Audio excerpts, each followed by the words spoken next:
সংবিধানের পুনর্লিখন চায় না বাংলাদেশের কমিউনিস্ট পার্টি সিপিবি। জাতীয় সংসদের এলডি হলে ঐক্যমত্য কমিশনের সাথে সংলাপে মৌলিক 4টি নীতি অক্ষুণ্ণ রেখে সংবিধান সংশোধনের মত দিয়েছে দলটি। ৭১-এর মহান মুক্তিযুদ্ধকে ২৪-এর ছাত্র জনতার বিপ্লব দিয়ে প্রতিস্থাপনের অপচেষ্টা চলছে বলেও কমিশন অভিযোগ করে সিপিবি। বড় ধরনের সংস্কারে হাত না দিয়ে প্রয়োজনীয় সংস্কার শেষে দ্রুত নির্বাচনের পরামর্শ দিয়েছেন দলটির নেতারা। ইমদাদুল্লাহ বাবু রিপোর্ট। জাতীয় ঐক্য গঠনে বিভিন্ন রাজনৈতিক দলের সাথে ধারাবাহিক সংলাপের অংশ হিসেবে মঙ্গলবার দ্বিতীয় দফা ঐক্যমত্য কমিশনের সাথে সংলাপে বসে সিপিবি।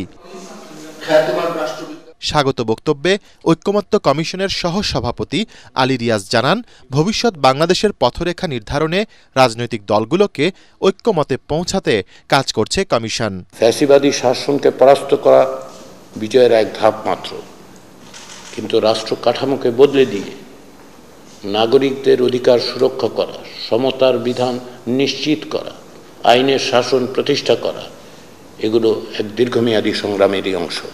এরপর দীর্ঘ প্রায় ৪ ঘণ্টা চলে দুপক্ষের সংলাপ।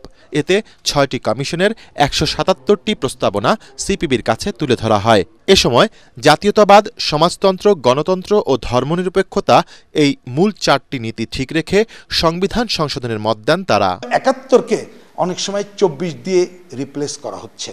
আমরা বলেছি এইটা যথাযথ না।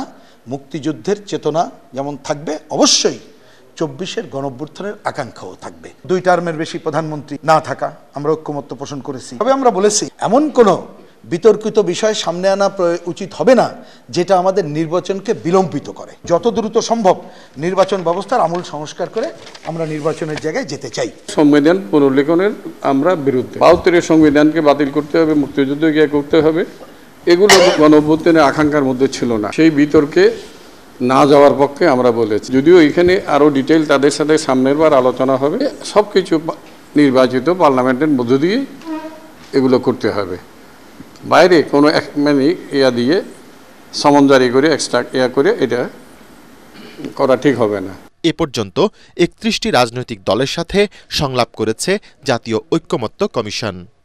আমাদের পার্টির সহকারী সাধারণ ইমদাদুল্লাহ বাবু, ATN বাংলা, ঢাকা।